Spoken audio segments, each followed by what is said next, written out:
The most important parts to unlock in a new business are establishing product market fit as soon as possible.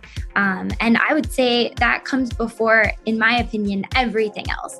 A lot of, entrepreneurs that ask me for advice are always curious about, putting together their website or getting their branding together, or, they think they must have this photo shoot before and I don't want to say that I don't think those elements are important, but I think the most important thing is understanding, can I charge people $1 for this? Will somebody buy this for $1? Will somebody buy this for $10? Will somebody buy this for $100? Will somebody buy this for $1,000? Like, how do you get it out there as soon as you can to establish if it's something that people actually want? But recently we just crossed $4 million in reservation requests, which I think was massive. And I think it just speaks to, the interest and the volume and the demand that we're dealing with as so many companies, need to elevate their content creation and turn to unique solutions for creating captivating marketing. Hello, and welcome to another episode of Global Achievers. In today's episode, we have Hannah Pobar. She's the founder and CEO of Home Studio List. It's a marketplace of real homes available for rental by the hour for photo shoots and film productions. Think of it as the Airbnb for content creation. We're going to be talking about her journey, her success factors, and how she has managed to run a profitable tech marketplace. So stick around, we'll be right back.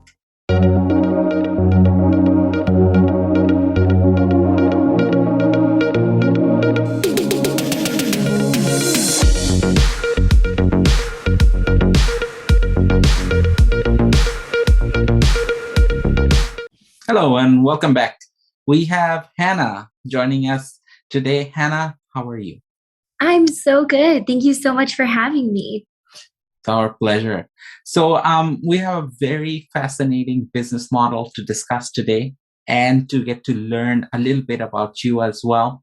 So the way I usually start is going back a little bit. So how about we get started when you were going to college? Yeah, so I'll take you back about 10 years ago. I was at the University of Colorado at Boulder. And I originally started out studying computer science. I always was fascinated by computer science and wanted to go into that as a career. Ended up switching majors to be in the business school. They had a really interesting opportunity for kind of like a computer science business dual degree in information management. So a lot of my background is actually more in data and data analysis and business intelligence. And so that's what I studied in college. And I've really used that data background to kind of inform the way that I took my career. Obviously, as we'll get there, went into such a creative, departure from that. But that was the basis. While I was in college, I put myself through college, paid my way as a wedding photographer, and that wedding, the photography background was a really important part of my journey. And kind of dipping my toes into entrepreneurship while in college kind of set the stage. I always had that itch. And as I got older, worked in startups for a little bit, was living out in San Francisco when I decided to start my own company. So I think it was kind of like the culmination of the data background, the photography background, and then working in startups. I was able to kind of blend those all together. And with that, I arrived at Home Studio List, which is my company. We are a platform of real homes available to rent by the hour for photo shoots and film productions in cities all across the US. We work with major brands like Starbucks, Hallmark, L'Oreal, HGTV, and so many more to help them bring their productions to life through the use of our real homes as backgrounds. That's excellent. And it's a very fascinating story. So how did the company get started? Yeah, so I was living out in San Francisco. I actually had a full-time job at the time. And in an effort to combat my expensive rent for my studio apartment out in California, I was curious if photographers might be interested in renting my apartment. And so I tested the idea. I started telling, the creative community that my apartment was available to rent, and it completely took off. Within a few months, I was renting my house almost daily to different brands and photographers. The startup scene out there is absolutely crazy, and they were really looking for these lifestyle spaces to bring their content to life in. And so that's how I got started with Home Studio List, was basically just utilizing what I had and testing out the idea. Now we have a website. It's very similar in the way that it works to Airbnb. And so we have guests, we have hosts, and we are the platform that connects the two of them, so that they, can collaborate and bring a creative production to life. Okay, awesome. What was the year that you got started? I started in 2016 at the very Mhm. end of the year. So yeah, we're about 5 years old, and it's been really fun to grow. Okay. Initially, obviously, you didn't have a website when you first started. How did you actually get these transactions going? Yeah. So originally, I was just doing cold outreach to the creative community. Since I had been a photographer, I kind of knew the network and had been, accumulating people in that industry. So I started there. I basically was just reaching out to people that I knew, and letting them know. It was very, very rudimentary. Then, as I got to build the actual platform and the website, I was actually just going to test getting some spaces up in the very early days. And it was when I was outreaching to different hosts to get them to list their spaces that actually one of the hosts asked if she could rent a home that she had seen on the site. So I hadn't even launched yet, and we already had gotten our first real request. So that was pretty cool. Okay, excellent. And which year was it that the site was actually built? I built the site I started building it in 2016.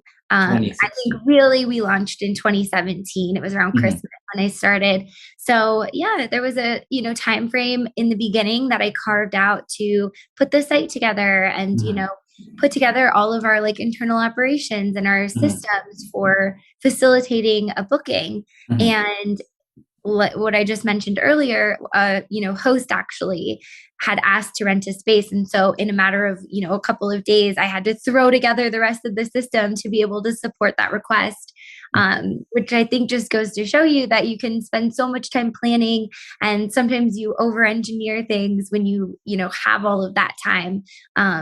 And so that was a really cool experience that basically I was like, okay, I just have to figure out how to handle this right now, and we got it done. And it's crazy that majority of our system, that we threw together so quickly, is now what we have continued to build on over the past 5 years. Okay. And two things. How many people were working with you initially when you got started? Yeah, when I first started, it was just me. And I also had a full time job. So I was like Mhm, hustling hardcore. I would wake up early, go work at a coffee shop for a few hours, go to my real job, work on weekends and, after work. And so for the first almost year, it was just me. And then I was able to take the profits from the business and, save up to be able to afford to start to hire. excellent. And you mentioned profits, and we're going to get to profits in a bit. Before that, it's a tech product, right? It's a marketplace, just like many marketplaces out there. But interestingly enough, you didn't look for investment initially. You bootstrapped it, and if I'm not mistaken, it's still Mhm. no investor funding, nothing like that. It's been bootstrapped. You've been basically, using the profits to run and scale the business. Is this correct? You are so correct. Okay. Yeah, it was a unique approach, especially living in San Francisco at the time. Obviously, that is the world of venture capital in Silicon Valley. Mhm. So it was definitely an interesting choice, and it's been an interesting ride. But I really appreciate the way that we've been able to build the company, and it feels so sustainable. I think, given today's market environment, too, I'm really proud of what we've built, and I'm proud that we've been able to grow and scale profitably. And we were profitable since super early on. For a couple of years, I was, doing other things to be able to like help support me so that I could reinvest the profits and grow the team. And so, that is a unique experience for sure. But I have full ownership and control over the creation of the company. And that's something that is really beholden to me. And I think I would have a really hard time letting that go for sure. Excellent. So it's a tech startup model, but at the same time being run like a small business where you're It, profitable. yep. I think you coined that for me and I love it. It's the most Okay, perfect description. perfect. Feel free to use it as you wish. Thank you. Uh, all right. So I wanted to learn a little bit about your mindset at that time because living in San Fran, developing a tech product, naturally there must have been some inclination to seek funding to basically scale up the business.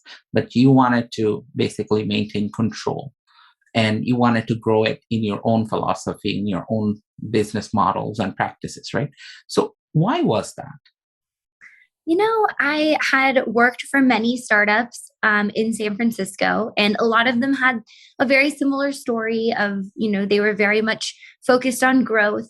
And I thought it was really interesting that even when growth was the focus, or, once that had, been expired of the Mhm, focus turned to profitability. And mhm, so from the early days was just like, I already have a profitable company. mhm, Um, and I really just wanted to continue to, build that sustainability.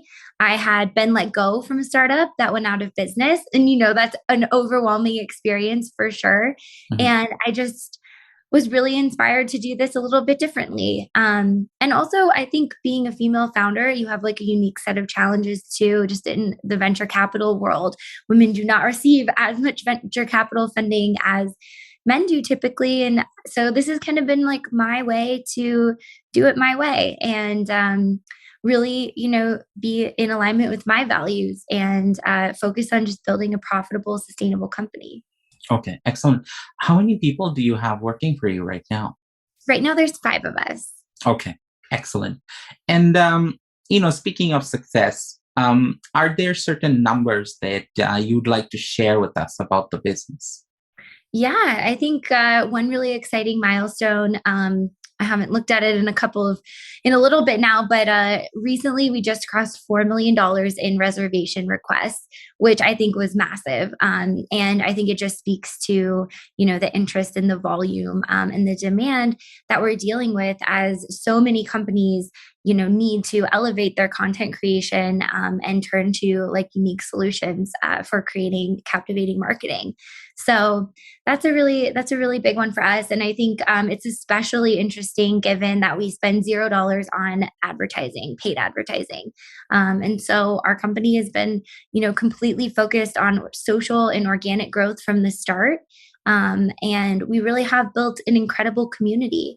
I think when we see these like economic downturn environments, especially what we're heading into now, so many companies turn to, okay, how can we create a community? And I just think that's so backwards. If community is like a component of your company from the start, you do reap the benefits over the long term. And I think it's cool to see that even given this economic downturn, we're not seeing much change in demand because we have such a solid community built. How did you go about building this community? It's been a labor of love and a lot of just not being afraid to put yourself out there. We do so much cold outreach, we're basically operating in all 50 states nearly. And so there's a lot of just, we need to get the word out to people. And so we've come up with so many different techniques and tactics to do that. A lot of them revolve around social media. LinkedIn is a really big channel for us, which is usually surprising to people because it's kind of one of the most archaic social networks. Instagram, Facebook, and just straight up cold outreach emails. Those have been super effective for us. Okay, excellent. Um, so this is something which I have come across personally, speaking to many entrepreneurs, startup founders. They have created a marketplace, or at least they're thinking about creating a marketplace, but because there is the demand side and the supply side, so they're always confused about the right strategy. Yeah. Could you maybe shed some light on what should be a successful strategy in terms of scaling up your marketplace, demand and supply side both? Yeah, with a marketplace, that's just such a unique challenge. And for me, I do remember in the beginning getting a little bit confused on, what opportunities where I should, invest my time in. For me, it was like a lot of the feedback and advice that I got from mentors was focus on a couple of specific geographies and grow there. And while I thought that was good advice, I found it very hard to execute on without money behind a paid spend budget that we could be so precise in different geographies. So for me, it was a little bit easier and more effective to do cold outreach when it was location agnostic, when we weren't actually looking into the specific geographical location of customers, whether that was guests who were renting spaces or hosts who were listing their homes. And so we were able to do a lot more outreach when it was not paying attention to their geography. That helped us grow our platform in terms of hosts and our inventory. We have a unique kind of inventory. Our inventory is homes that people live in. Aside from the past year, there's been a lot more movement in, people moving around in COVID and all of that. But for the most part, people live in their homes for, a long period of time. And so if they haven't gotten a request in a week, a month, that's typically fine. A lot of times we do have hosts who haven't gotten a request for a couple of months. And originally I thought that's a bad experience. They're not going to be like happy with that. But to my surprise, people were actually just so delighted that they finally got a request. So it made me realize that my inventory and my host base was a lot stickier than a lot of like our advisors had, originally thought. And so that enabled me to really focus on growing our host community. And now the focus has turned to, now that we have all of the inventory and we have spaces all throughout the country, now it's more marketing focused, where we're actually trying to get the word out and get more customers into those spaces utilizing them. So I think you don't have much of a business to market until you have a solid supply of inventory. And so I think in a marketplace, just focusing on that inventory is really important. For me, I kind of run our guest operations and our host operations as sort of two different companies. Obviously, there's a lot of overlap in the middle, but the processes and everything for each side are so different. And we really do have two completely different customers with two completely different sets of wants and needs, feedback, all of it. And so that's been a really unique challenge. But I think by focusing on the inventory, you build a really solid base that you're able to, market long term. Obviously, with a less sticky kind of inventory or something that's more time sensitive, that would be challenging. But for us, that's been really effective.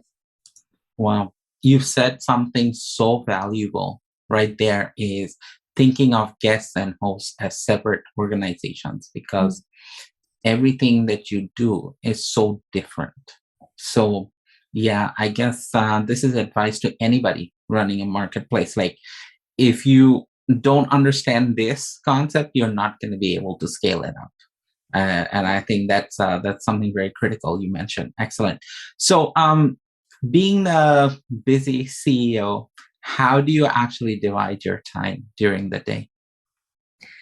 Yeah, every day is so different. So there isn't a standard day for me ever usually, but I also have an amazing team. So pretty much the way that I've structured things are that people own specific areas of the business, and it's basically up to me to just make sure everything is running smoothly, take care of any issues or, kinks in the system, and always working on improving that. A lot of my day is on a computer. Our team is all remote, which is, something that we were doing even pre-COVID. So that wasn't much of a blip in our radar, but it's, yeah, basically, just making sure everything is running smoothly. Okay, excellent. So, as we wind down the interview, a couple of different things that I wanted to know from you specifically. Number one, where do you see the company growing in the next 5 years? Yeah, 5 years. It's crazy to think, the company is 5 years old now. So Hmm. compound that in the next five. Hmm. I really have worked hard to position our company in the content and creator space. We have competitors, who very much are focused on renting spaces of all kind, whether that's commercial or residential. For me, I think the most interesting opportunity, and the void that I see us filling is in the creator space, creating tools, and systems and services for creators. Obviously, I have that photography and creative background, so that's something I think that just naturally speaks to me, and is kind of the differentiator in how we've positioned Home Studio List in our competitive environment. So I would really love to, dominate that space and really be like a go-to destination for creators. Okay, excellent. Um, on a final note, what kind of advice do you have for startup founders or people just starting businesses, right? And uh, two things I actually want to know is one is for absolutely new entrepreneurs, people who've just started, they're chasing growth or they're chasing some type of success in their business. And the other type are people who are kind of on the fence. They want to get started, but there's that fear of leaving their full-time job and starting a business. Yeah. Your advice? Yeah, I think for people just starting out, my typical advice is figure out what you need to do. Like the most important parts to unlock in a new business are establishing product market fit as soon as possible. And I would say that comes before, in my opinion, everything else. A lot of, entrepreneurs that ask me for advice are always curious about, putting together their website or getting their branding together, or, they think they must have this photo shoot before they're, and I don't want to say that I don't think those elements are important, but I think the most important thing is understanding, can I charge people $1 for this? Will somebody buy this for $1? Will somebody buy this for $10? Will somebody buy this for $100? Will somebody buy this for $1,000? Like, how do you get it out there as soon as you can to establish if it's something that people actually want? And I think a lot of times you can do that without all the other, things that are on your to-do list usually. So I think just maintaining that focus on the viability in terms of revenue and sales, and demand. I think just having a laser focus on that is super important. Obviously, those other aspects, your branding, your website, all the things, they are very important, but I think, they don't typically push people over the edge to actually like purchase or utilize your service, or product. So that's my advice for people who are just getting started: is focus on finding that product market fit as soon as you can, and that will kind of guide you in the direction of what to do next. For years, we had a really horrible website. Like, it was not aesthetically pleasing. And as a former designer, that kind of broke my heart when I looked at it every day. It was embarrassing, but it was working, and it just wasn't the most pressing thing. The most pressing thing was, establishing the inventory. So it's my real world example. And then for people who are maybe, on the fence, or a bit more like on their path, I think for me, the probably most difficult part of entrepreneurship or the biggest unlock has been figuring out how to stay like in that state of inspiration. I think there's so much pressure on young entrepreneurs when they start something to go at it hard, super hard, quit your job, go full time. And I think sometimes that just puts too much pressure on the system that you've created in terms of the amount of money that you need to somehow come up with immediately, that it's hard to keep chasing after that product market fit. And so I think there is no shame in finding other ways to, bring in income. I always advocate keep your full-time job as long as you possibly can. Like, let someone pay you to, continue to like go build what you want on the side. I think if you're serious about what you want to do as an entrepreneur, you will always find a way to make the time, or you'll find a way to cut back the fat and really focus on the things that matter, to establish that. And I think there is a lot of pressure, and there's so many options when it comes to raising money or not raising money. And so not raising money was something that worked out really well for me. It's obviously not conducive to every kind of business, but I do think just figuring out how you can stay in that state of inspiration and continue to build and continue to create your company, that's going to be the most fruitful path for you. And it might not look super traditional, but that's okay. Excellent. Thank you so much for your time today. This was an excellent episode for anybody, not only in the tech space, for any kind of business. I think there was so much of value here that you offered. So I really appreciate that. And Hannah, thank you again for your time. And I wish you all the best in your future journey with your business. I appreciate it. Thank you so much for having me. And it's been so fun to chat today. Same here. Thank you. Thanks for watching. We really appreciate that. If you like what you saw, then give us a like. We post once every week. So if you want to see similar kind of videos, then subscribe to the channel. And finally, if there's a type of business owner or professional you want featured on a future episode, then let us know in the comment box below. Thanks again, and we'll see you on the next one.